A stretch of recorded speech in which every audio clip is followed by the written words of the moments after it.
Comigo no livro de Apocalipse, capítulo de número 3. Apocalipse, capítulo de número 3. Nós leremos a partir do versículo de número 14.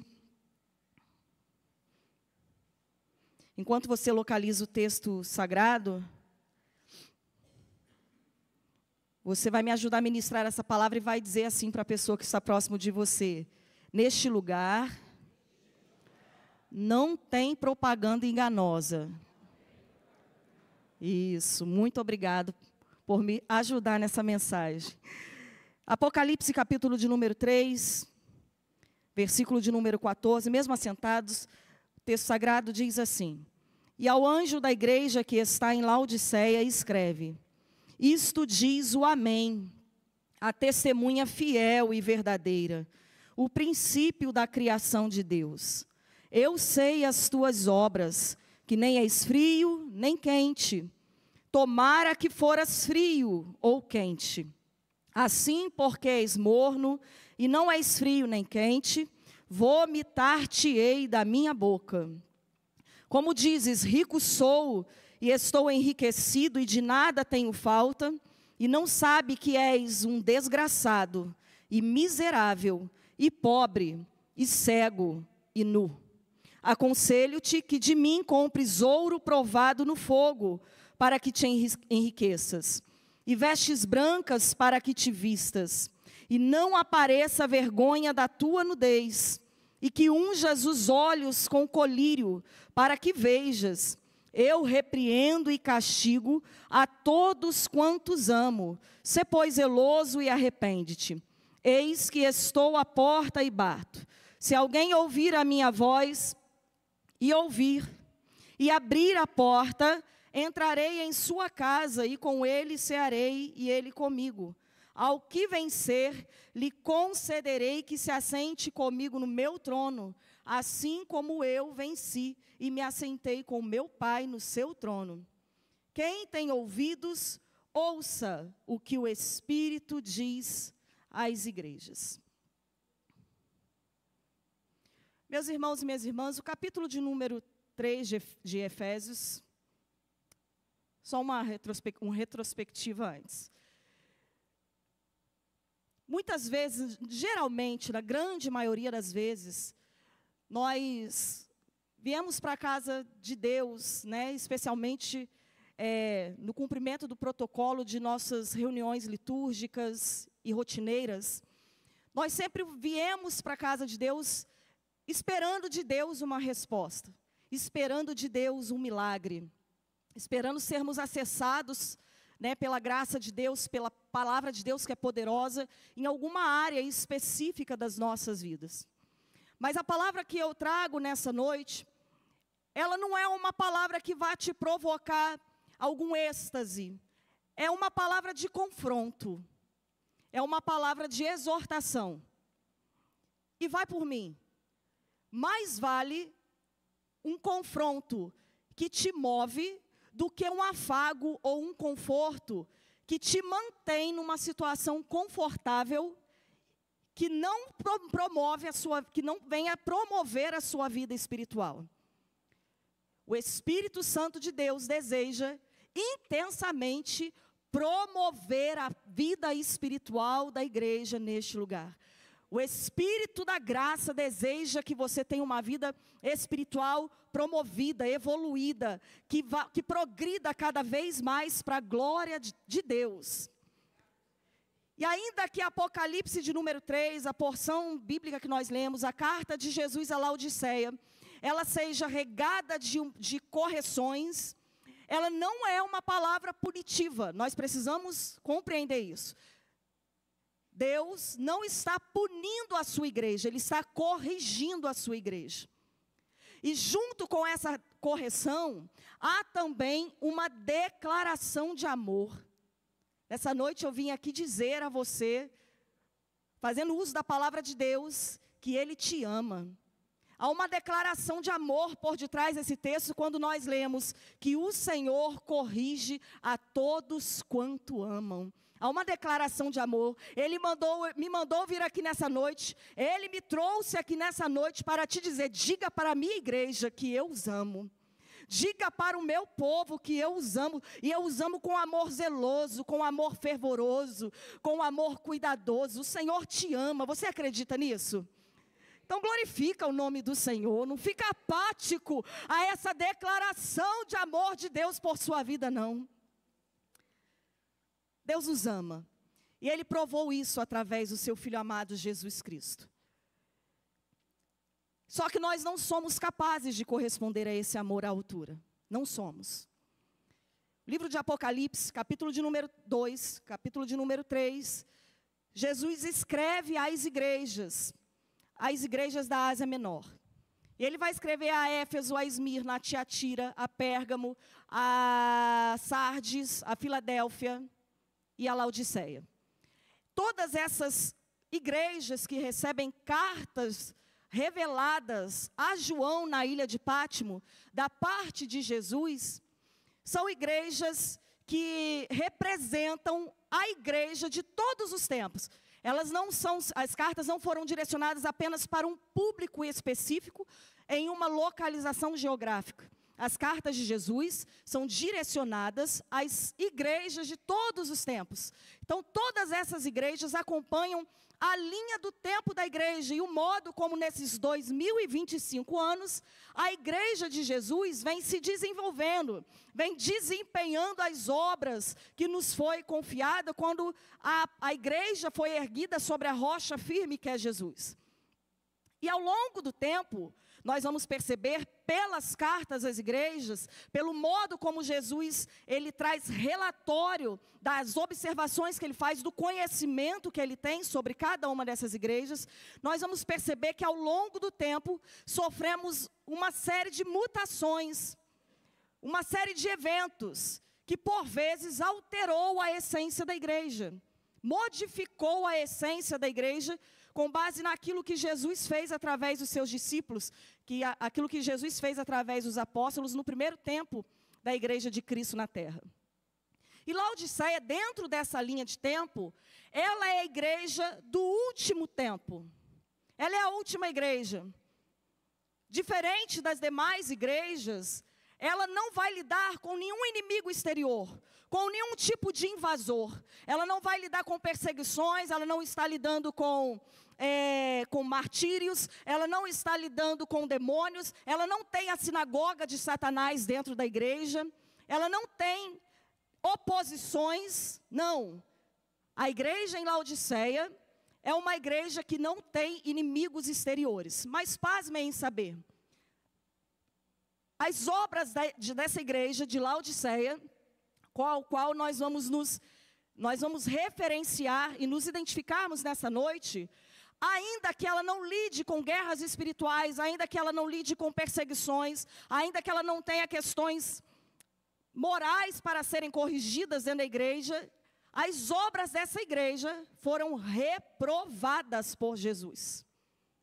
O texto bíblico inicia dizendo que Jesus, quando ele escreve ao anjo da igreja, ao pastor da igreja, ele diz que é testemunha fiel, ele se apresenta como a testemunha fiel, como o amém, aquele que estava desde o princípio da criação, ou seja, ele se apresenta como alguém que é desde o início, desde sempre, que tem conhecimento absoluto. Jesus se apresenta como quem é incontestável.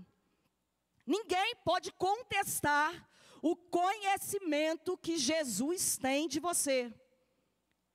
E ele vai se apresentar como quem sabe do que está falando, e ele sabe sempre. E em seguida ele vai dizer: eu conheço as tuas obras. Ele tem conhecimento absoluto. Todo o relatório que Jesus vai expor acerca de cada uma das igrejas não é mera especulação.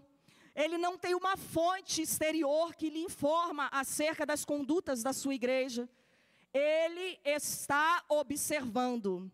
Eu vou te pedir para você fazer algo chato, mas necessário. Diga para a pessoa ao seu lado assim: sorria. Completa a frase, você sabe. Diga para ela: você está sendo filmada. Jesus, ele está observando pelas lentes daquele que tem os 7 olhos. Ele enxerga de todos os lados. Não há incoerência naquilo que Jesus vê. Não há distorções. Tudo que ele vê é fiel. Não é à toa que o salmista, no Salmo de número 139, ele vai dizer: sonda-me, Senhor, e me conheces. Tu conheces o meu deitar, tu conheces o meu levantar, tu conheces o meu andar, tu conheces, ainda que eu prepares uma cama na beira do abismo, lá o Senhor está. Não há nada que fique oculto aos olhos de Deus. Ele conhece as tuas obras. E quem é Laodiceia? Laodiceia é uma igreja que executa obras, como todas as demais. Tem estrutura, tem templo, tem ministério de louvor, tem departamentos, faz evangelismo, tem culto de oração, tem culto de domingo, tem culto na quinta-feira. Laodiceia realiza obras. Porém, as obras que Laodiceia realiza não estão agradando ao noivo. E em razão disso, o diagnóstico que o noivo vai ter, e eu vou te explicar por que as obras de Laodiceia não agradam ao noivo. Em razão desse desagrado, o noivo vai dizer: conheço as tuas obras, sei que não és frio e nem quente, e porque não é nem frio e nem quente, estou a ponto de vomitar-te. Ou seja, ele sente repulsa, aversão. Quando ele recebe as obras dessa igreja, ele não tem prazer no que vê. Ele não tem prazer no que lhe é oferecido. E quem é Laodiceia? Laodiceia é uma igreja próspera, rica, bem estruturada, bem estabelecida. Ela vai ser referenciada porque ela está dentro de um contexto geográfico de muita riqueza. Laodiceia está dentro de uma grande metrópole e não há, é uma concentração aonde, dentro desse território, onde a cidade de Laodiceia desenvolveu-se tanto politicamente e economicamente, que dentro desse território de grande avanço político e econômico, a igreja inserida dentro deste contexto, ela foi influenciada pelo contexto a qual ela se encontra. É uma igreja ambientada, amoldada ao lugar, ao meio aonde ela está. Então, Laodiceia, assim como Laodiceia, o território, o geográfico, a metrópole, cresceu, a igreja também cresceu com aquele lugar. Só que ela não cresceu, ela cresceu a despeito da presença de Jesus. Percebam que ela tem obras, ela só não tem uma coisa, ela não tem Jesus dentro dela. Jesus está do lado de fora, batendo a porta.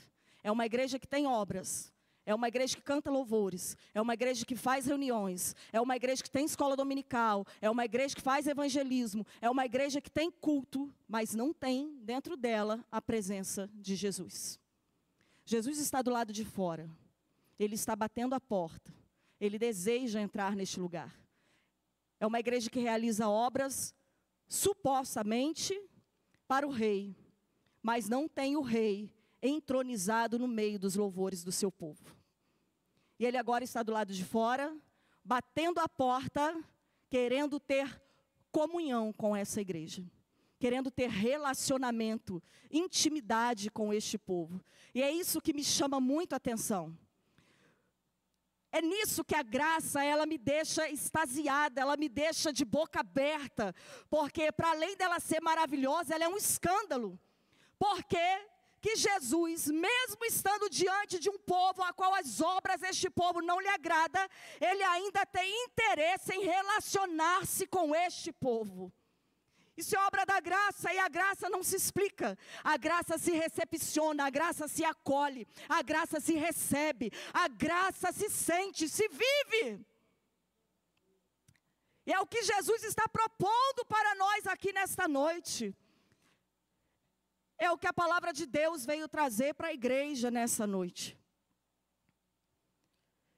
E estando Laodiceia dentro desse contexto, sendo uma igreja reprovada, Jesus vai se referir a ela como alguém muito abastada. uma igreja que desenvolveu, um povo que desenvolveu autonomia, e com a sua autonomia também desenvolveu autossuficiência. E eles se consideravam abençoados e aceitos no reino dos céus, porque tudo que eles faziam, ainda que não fosse aprovado por Deus, prosperava. Se eles investiam, dava lucro. Se eles anunciavam na rádio um culto, a igreja enchia.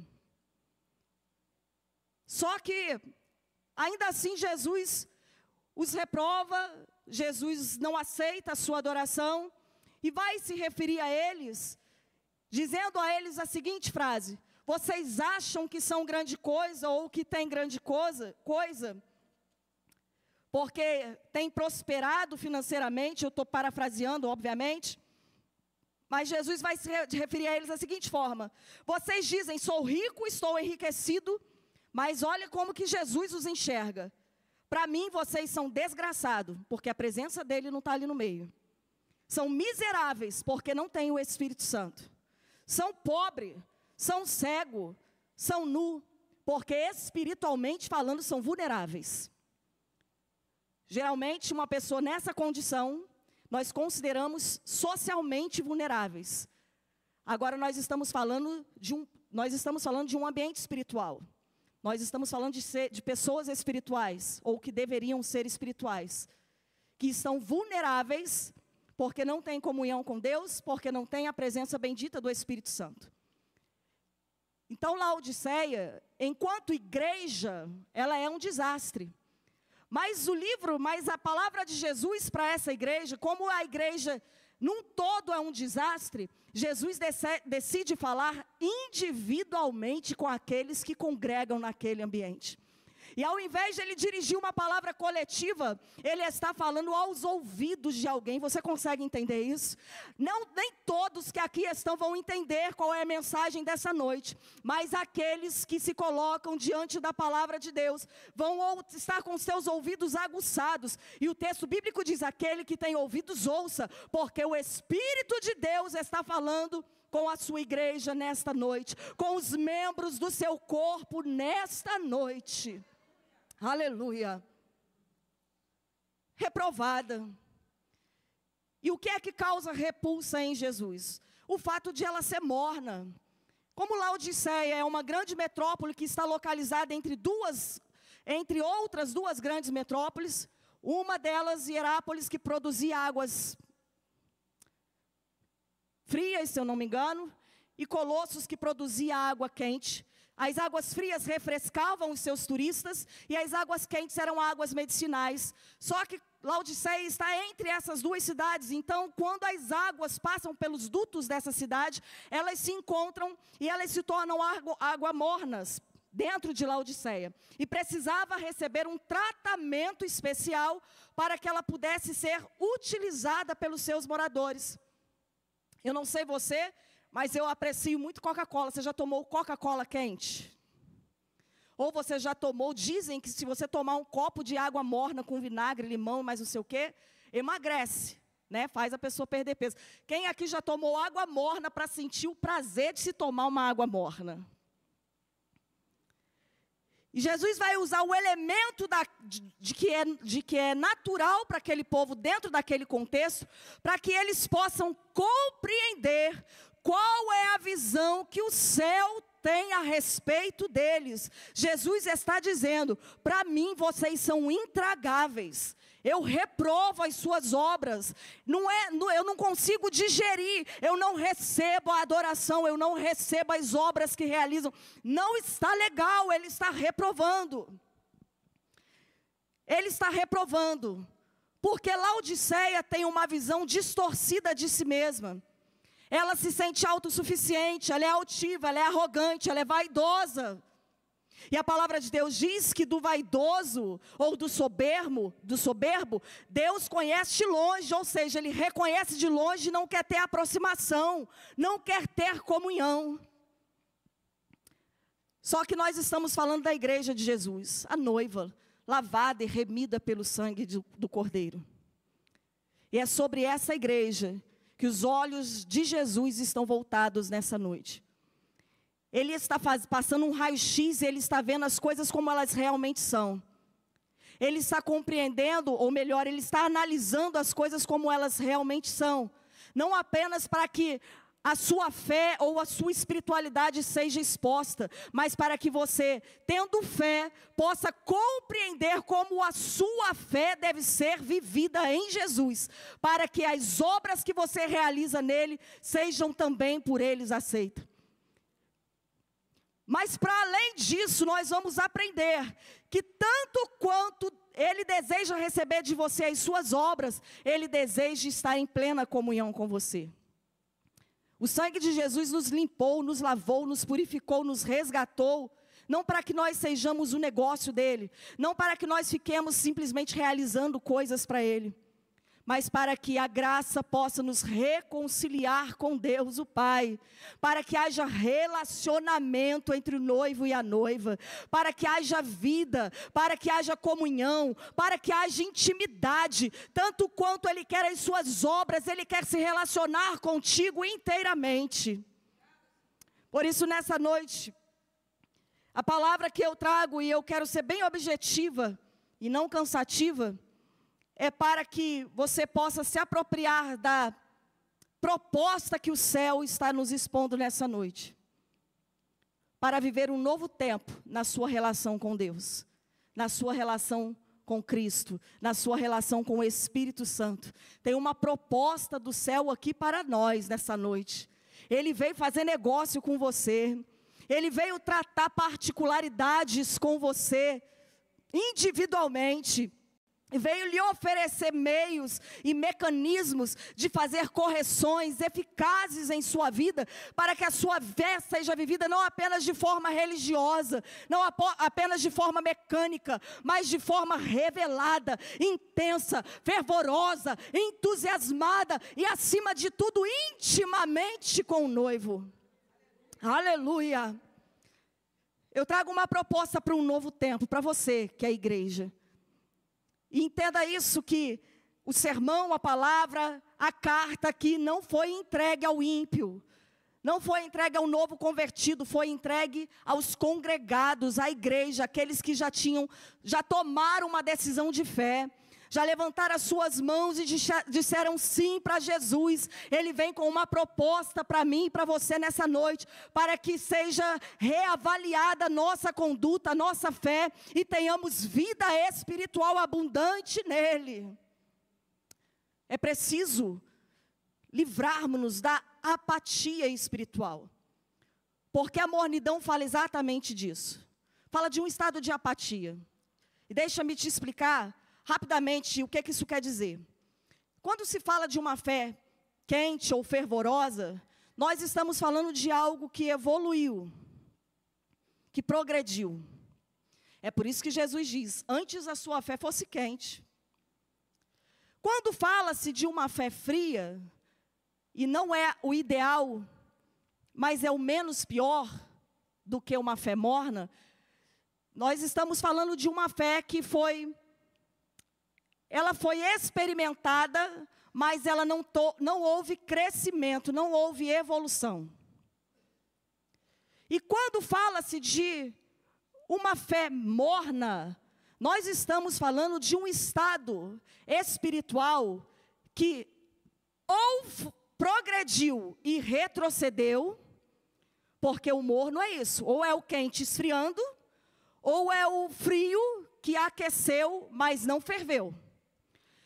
Ou seja, ou é uma fé que retrocedeu, e a palavra de Deus diz que Ele não tem prazer naqueles que retrocedem.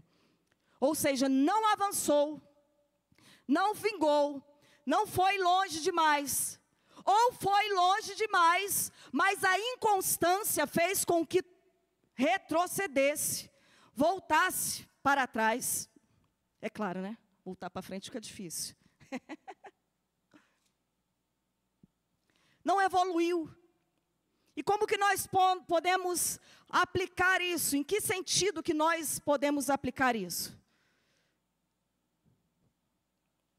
Uma criança, quando ela nasce, eu sou mãe de 3 meninas hoje já adultas. Eu as amo. obviamente. Mas pensem comigo, a igreja testemunhou aqui o nascimento das 3. Elas têm idade parecida, próximas uma das outras. Eu amei ser mãe de bebê, mas eu suportaria cuidar de bebê toda a minha vida? Quem me viu carregando 3 crianças de uma vez no braço, sabe quanto luta foi isso. O quanto de luta foi isso. Imagina se hoje, 23 anos depois, eu ainda estivesse carregando 3 crianças no braço. Porque elas não cresceram, não evoluíram, não desenvolveram, não aprenderam a andar sozinha, não aprenderam a comer sozinha, não aprenderam a tomar banho sozinha, não aprenderam a pegar ônibus sozinha, não desenvolveram. Elas se tornariam, para mim, um peso, um fardo. E aquilo que era um prazer inicial se tornaria agora um desgaste. Porque o crescimento tem o seu tempo ideal, tem o seu momento ideal. E tudo acontece no devido tempo. Então, quando a gente fala, quando a Bíblia fala de uma fé morna, está falando exatamente disso. Não está falando de crescimento. Laodiceia é uma igreja grande, prosperou, aumentou, teve quantidade de pessoas nesse meio, mas não evoluiu, não cresceu. Sabe o que isso quer dizer? Ela está tão ambientada, ser morna é isso, ela está tão climatizada com o espaço, que a fé da igreja em Laodiceia não refresca quem está cansado e não cura nenhum enfermo. Está ali de fachada. Sabe para que serve? Para nada. Só serve para fazer barulho, só serve para encher o saco do vizinho. Está ali. Faz algumas obras sociais, mas não promove mudança no lugar aonde ela está. Não é um agente de transformação, porque ela está acostumada, ela está amoldada, conformada com o lugar aonde ela está. Ela ocupa setores da sociedade, mas ela estando lá, ninguém consegue identificar que ela é um diferencial. A sociedade não recorre a ela, o mundo não recorre a ela, sabe por quê? Porque ela tem uma fé comum a todos. Ela tem uma fé comum a do ímpio. Ela tem uma fé comum a deste mundo. Ela não experimentou Romanos de número 12. Não vos conformeis com este século, mas transformai-vos pela renovação do vosso entendimento. Conformada, ambientada, tem título de crente, tem placa de crente, se veste como crente, mas não promove transformação nenhuma no ambiente aonde está. Não promove. Foi a única a se converter na casa, mas o seu testemunho não traz nenhum tipo de constrangimento no meio aonde ele e ela vive. Não traz nenhum tipo de constrangimento.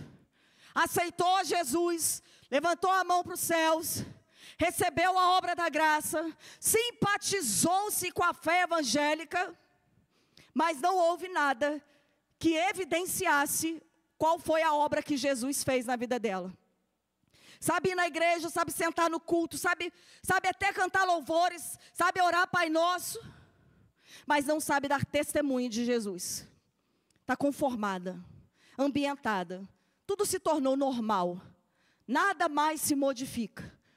Não sai dali, não vai para o mundo, mas também não sai dali. E a fé que tem vivido não promove transformação nenhuma no ambiente onde ela está, é inútil. Só que para além disso, Laodiceia tem uma visão distorcida de si mesma. Ela se sente maravilhosa. Ela acha que é o alecrim dourado do céu.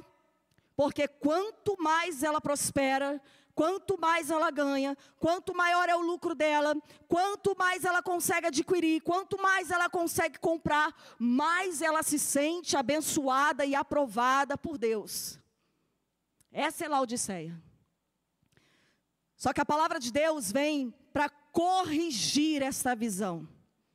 Não para que Deus possa envergonhar ou expor ninguém, mas sim para que, dentro desse propósito, dessa proposta de correção, a relação com o noivo possa ser melhorada, a fé possa ser desfrutada de forma intensa, de forma íntegra e de forma verdadeira. Por isso eu trago nessa noite para mim, para você, igreja, uma proposta do céu,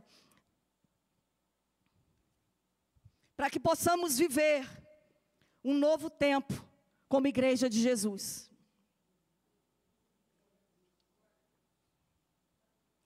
Deus tem uma proposta para nós, para o novo tempo. E a proposta é, primeiro, para vivermos um novo tempo na relação com Deus, para termos comunhão com Cristo, para vivermos uma fé intensa, é necessário aceitar os processos.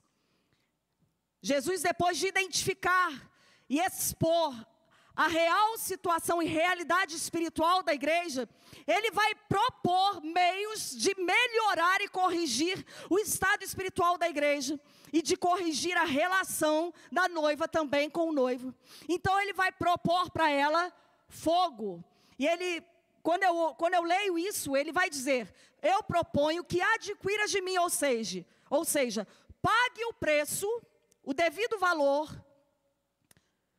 para ter relação com o noivo, que se pague o preço do ouro refinado no fogo.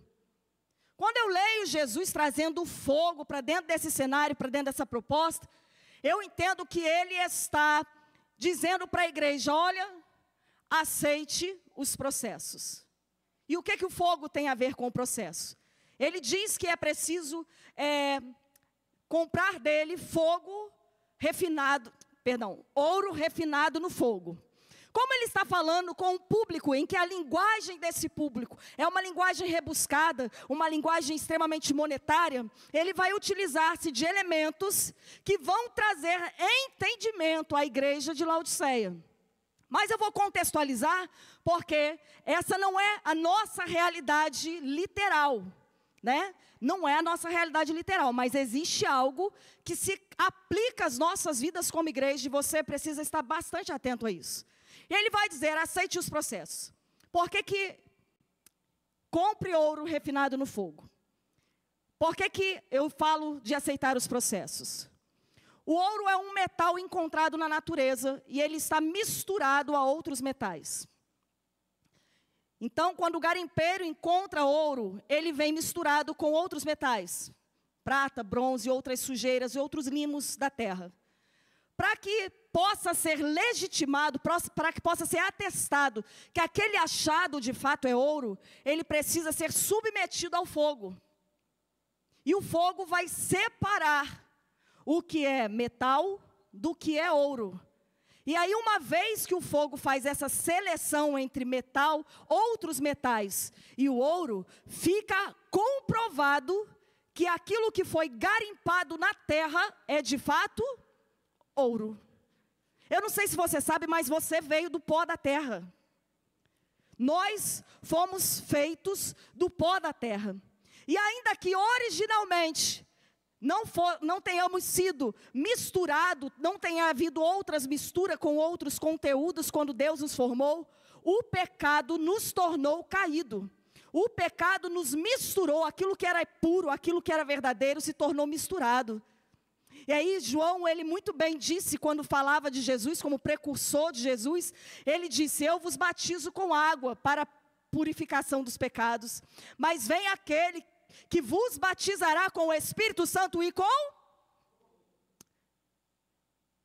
virá aquele que vos batizará com o Espírito Santo e com fogo. Ou seja, vai trazer de volta a pureza original daquele que te criou no início, livre de toda a impureza que o pecado nos sujeitou. Só que perceba que este é um processo. Para chegar ao ponto de pureza, para que a sua fé seja legitimada, para que haja autenticidade na sua fé, é preciso suportar os processos. E o fogo simboliza aflições. O fogo simboliza aflições. O fogo traz experiências. Por que milagres acontecem? Milagres acontecem porque é necessário que haja impossibilidades. Nós só precisamos de milagres porque existem impossibilidades. E milagres são vivenciados em meio a experiências.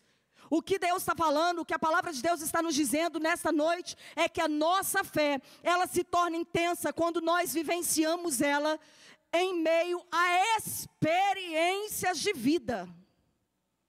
Só que o fato de pensarmos que a fé vai nos privar das aflições, isso gera no coração da igreja uma fé triunfalista e mentirosa, porque não foi essa a lição que Jesus nos deu. Jesus disse: no mundo tereis aflições. A fé é forjada no meio das aflições.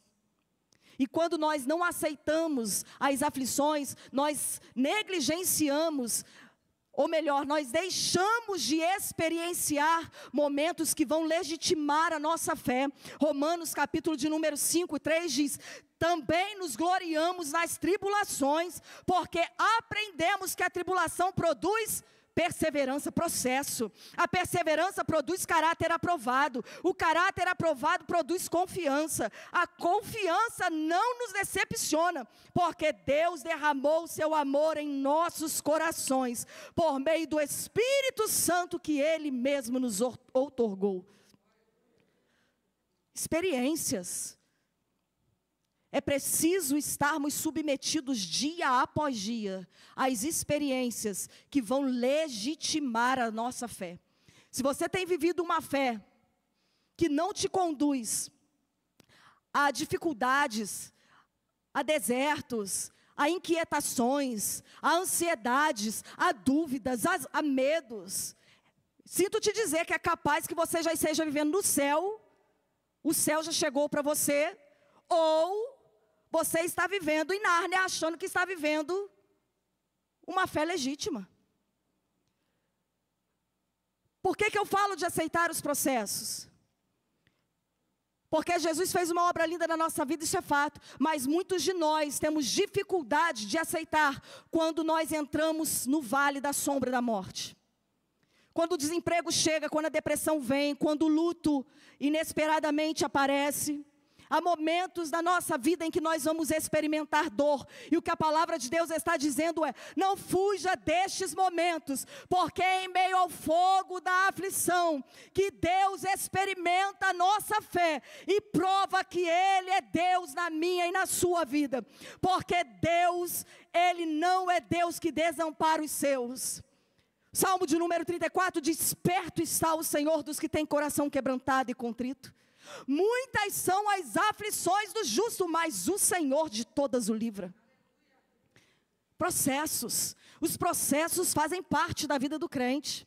Se há um processo que vai separar o ouro dos metais, o cristão também precisa compreender que o fogo da presença de Deus vai também nos separar dos moldes deste mundo, dos padrões deste mundo, vai nos submeter a situações desafiadoras para que a nossa fé seja evidenciada e seja legitimada pela presença bendita do Espírito Santo.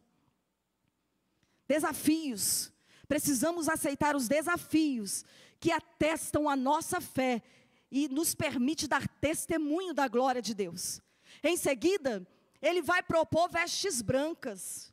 Ora, se o fogo ele cumpre o propósito de trazer pureza, de trazer transformação imediata, de trazer uma evidência imediata do que a nossa confissão de fé em Jesus pode fazer, nós vamos perceber que o que vem depois na proposta de Jesus vai fazer com que a sua fé seja preservada e não seja vivida em um momento de efusão, de experiência. As experiências são necessárias, mas elas não podem ser a única coisa que você vai viver na sua carreira de fé.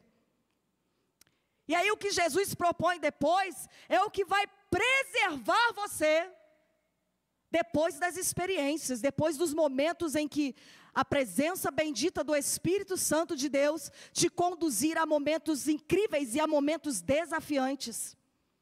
Porque aí ele vem dizendo que nós precisamos comprar dele roupas brancas. A cidade de Laodiceia era conhecida pela produção de lã negra.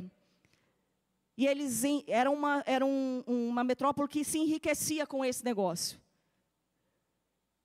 E Jesus propõe as vestes brancas porque o branco, ele denota pureza, justiça. E ele revela a identidade do cristão. Revela a nossa identidade. Nós precisamos entender isso, porque a vida cristã é um estilo de vida que precisa ser assumido. Não pode ser camuflado. Se você está na faculdade, tem que ser evidenciado. Se você está no ambiente de trabalho, as pessoas precisam saber que ali tem um crente. Se você está em meio à sua vizinhança, as pessoas precisam saber que aquela casa é um lugar onde há um cristão, onde possam recorrer a você em oração, onde pode pedir um conselho. Então Jesus, ele vai propor a essa igreja que ganha dinheiro com a lã negra, que ela agora troque o negócio dela. Ao invés de se preocupar em encher os seus bolsos, que se preocupem em ter vida em santidade. Que se preocupem em assumir um estilo de vida que dê testemunho de Jesus na face da terra. E aí nós estamos falando de vida em santidade. Nós estamos falando de santificação. O escritor aos Hebreus diz que, sem santificação, ninguém verá o Senhor. Identidade. Nós precisamos, enquanto igreja, assumir a identidade de povo de Deus. Sermos identificados pelo mundo e sermos identificados pelo mundo a quem nós servimos e sabermos em nós mesmos quem nós somos. Outro dia o Adamo pregava sobre Daniel, e o que preservou Daniel e os seus parceiros ali dentro do palácio de Nabucodonosor foi exatamente a consciência que ele tinha de que ele era povo de Deus e não povo persa, e não babilônico. Ninguém pode tirar isso dele, porque isso estava imprimido nele. E como que a santidade ao Senhor é imprimido no coração de um servo de Deus, de um filho de Deus alcançado, lavado e remido pelo sangue de Jesus? Quando se tem disciplina espiritual. É a disciplina espiritual que nos submete a uma identidade, a uma troca de identidade. Quando nós assumimos não apenas o papel de pecador, mas de santos, de lavados, de remidos, de filhos de Deus. E evidenciamos isso através de uma vida que revela justiça e pureza, que dê testemunho da glória de Deus, aonde quer que nós estejamos. Seja no seu salão de beleza, seja na sua empresa, seja no seu carro dirigindo Uber, nós temos o compromisso com o reino dos céus de revelar Deus através das nossas vidas, por meio daquilo que Ele gerou em nós, por meio da obra de santificação que o Espírito Santo promove em nós dia após dia. Bianca, e como que se vive vida em santidade? Vida em santidade é vivida quando nós temos disciplina espiritual. E a parábola das virgens nos ensina isso. Vida em oração, vida de devocional, vida em comunhão. Se você não tem comunhão com a igreja, se você não congrega, se você não tem hábito de oração fora do ambiente da igreja, se você não tem hábito de ler a palavra de Deus, provavelmente você está sabotando este processo de santificação na sua vida.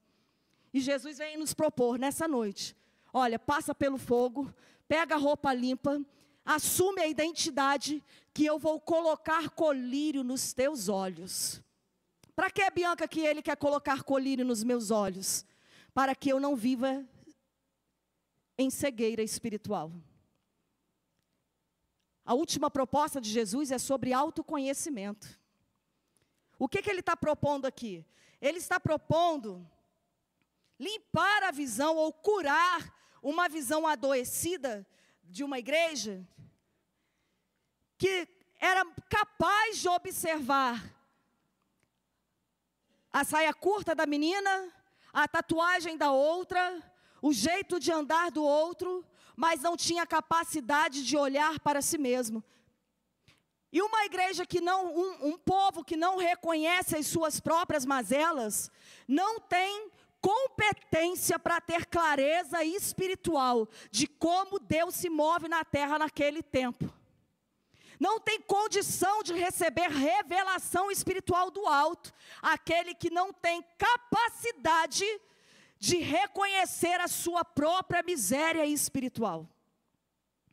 E aí Jesus diz: compres de mim colírio, para que unjas os teus olhos e possas ver. Jesus está propondo autoconhecimento, a capacidade de enxergar para dentro de si, olhar a sua própria condição, a sua própria miséria, reconhecer os seus erros, reconhecer as suas mazelas, para que a sua visão seja aberta não apenas para o mundo espiritual, mas esteja coerente e esteja alinhada com uma vida íntima com Deus dentro do estilo de vida que você tem vivido, que você assumiu. E difícil coisa é, essa para mim é a parte mais difícil, parar para fazer uma autoanálise. Só que nós aprendemos com um publicano, quando ele entra dentro da casa de Deus, aonde tem dois tipos de personalidades orando, um fariseu e um publicano. Enquanto o publicano ora de si para si mesmo, diz o texto sagrado, e ele diz: Senhor, abençoa-me, porque não sou como os publicanos, não sou como X, não sou como Y, abençoa-me. E super altivo, falando com Deus, e Deus não dando nem um pingo de confiança para essa oração. Existe um publicano no cantinho, voltado para Deus, mas olhando para dentro de si, dizendo para Deus: tenha misericórdia de mim, porque sou pecador. E a palavra de Deus diz que para aquele que foi capaz de olhar para si mesmo e para as suas mazelas, que entrou ali humilhado, saiu daquele lugar erguido, que entrou ali prostrado, saiu daquele lugar restaurado, porque não negligenciou os seus erros, os seus pecados, mas trocou cada um deles com Jesus. Vinde a mim, vós que estáis cansados e sobrecarregados. Tem que olhar para si mesmo. Sabe o que te impede de enxergar com clareza o grande plano e propósito que Deus tem com a igreja dele na face da terra?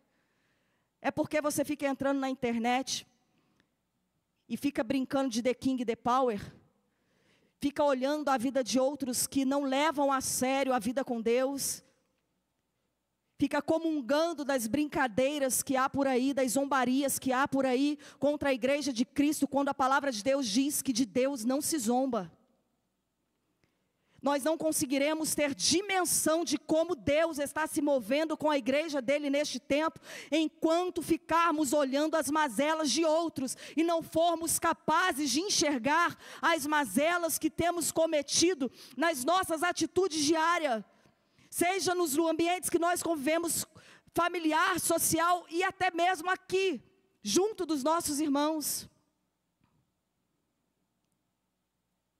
Deus quer dar visão espiritual à sua noiva, mas é necessário que a noiva seja capaz de olhar para a sua própria roupa e identificar: está suja aqui, está feio aqui, preciso arrumar aqui, preciso limpar aqui, preciso dar um jeito nisso aqui, preciso. Sempre nas minhas orações eu falo com Deus: Deus, ajuda-me a saber como que o Senhor está se movendo nessa terra. Eu sou a igreja do Senhor. Eu não quero por aí sair realizando obras que o Senhor não quer receber. Eu quero realizar obras que que agrade o Senhor, que o Senhor queira receber. Como que o Senhor está trabalhando nesse tempo? Sirva-se da minha vida. Deus, me ajuda a entender, eu não estou entendendo nada, está tudo tão desorientado, eu estou igual a Abacuque. Como que pode, Senhor meu Deus, como que pode o justo ser julgado pelo ímpio? Como que pode, Deus? Como que pode as coisas estarem como estão? Deus, aonde o Senhor está? Aonde o Senhor está? Aonde o Senhor está? Mas enquanto nós estamos enxergando as coisas de forma distorcida, enquanto temos uma visão distorcida de nós mesmos como igreja, deixamos de interpretar o cenário em que a igreja está inserida para vivermos intensamente e vivermos para aquilo qual nós fomos criados, quando Deus nos uniu como membros do seu corpo, através de Jesus. Depois que Jesus propõe ouro refinado no fogo, vestes limpas, vestes brancas, colírio, ele faz essa declaração de amor: eu repreendo e castigo a todos quantos amo. Ou seja, ele não quer punir, ele quer corrigir. Sê, pois, zeloso. Versículo de número 19. Sê, pois, zeloso e arrepende-te. O que ele quer, Bianca? Ele quer uma resposta sua. O noivo espera por uma resposta sua. Sê, pois, zeloso. Ou seja, seja fervoroso. E tenha uma mente transformada. Arrepende-te. Porque eu estou à porta e bato. E se alguém ouvir a minha voz e abrir a porta, eu entrarei em sua casa, quer ter intimidade com você. Ele quer ter intimidade, ele está batendo na porta, ele quer entrar. Feche os teus olhos nesse momento. Se o Ministério de Louvor puder me ajudar.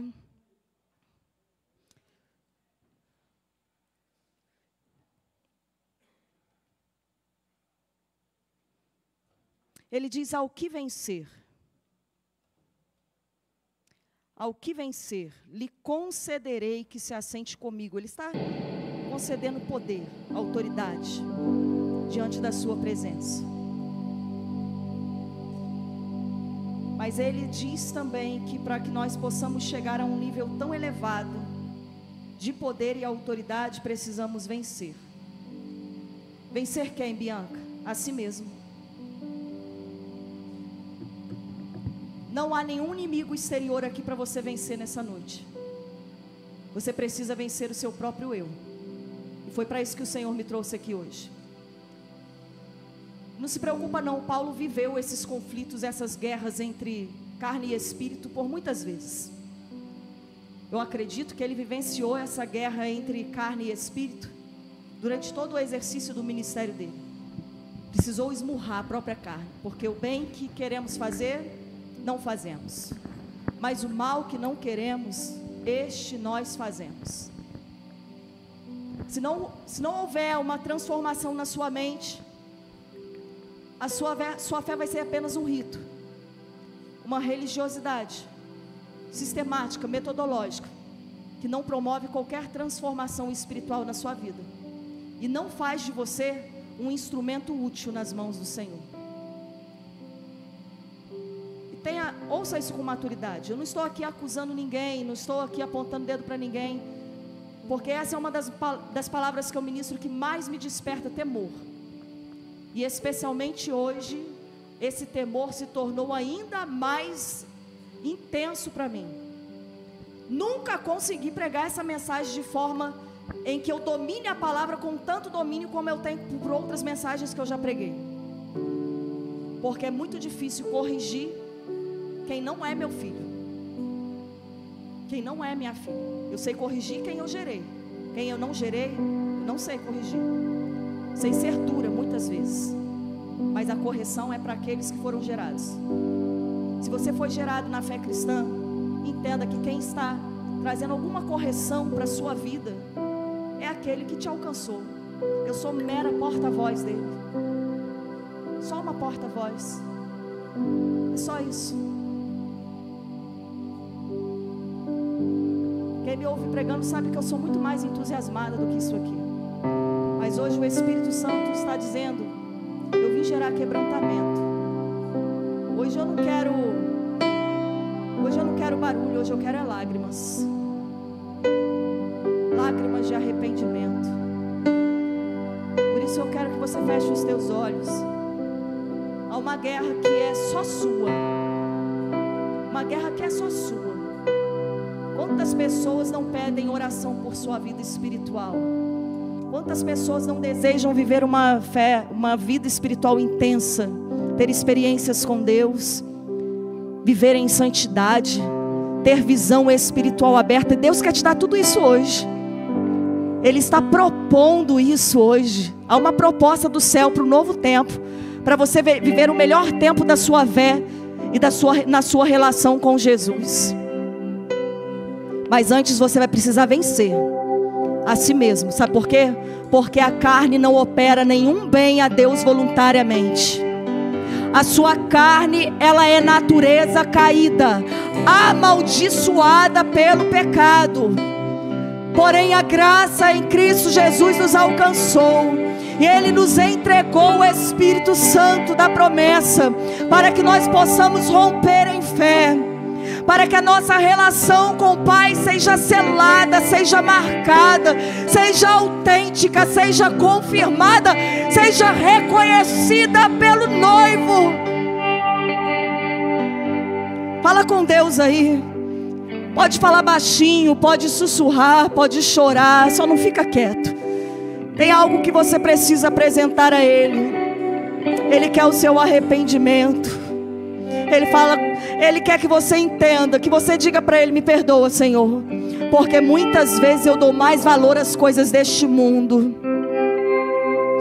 Muitas vezes a sua presença passa por mim despercebido.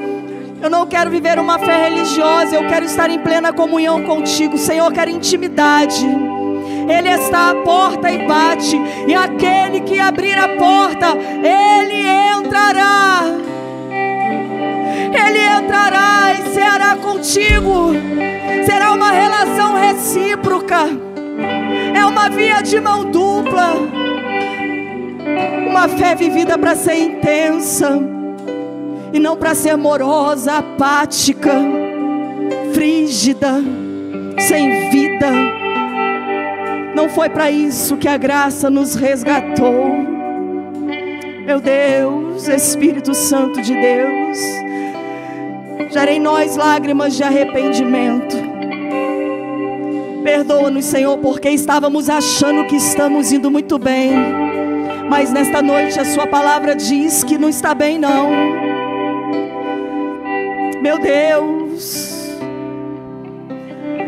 eu falo para a igreja, mas eu peço ao Senhor: fala com cada indivíduo aqui nesta noite. Fala com cada indivíduo aqui nesta noite. Contempla, Senhor, cada um de forma individual. Sonda mentes e corações. E se encontrares aqui, Senhor, neste lugar, corações quebrantados e contritos, não despreze-nos, em nome de Jesus. Obrigado por nos assistir. Curta, comente, compartilhe, inscreva-se neste canal, ative o sininho e que Deus te abençoe.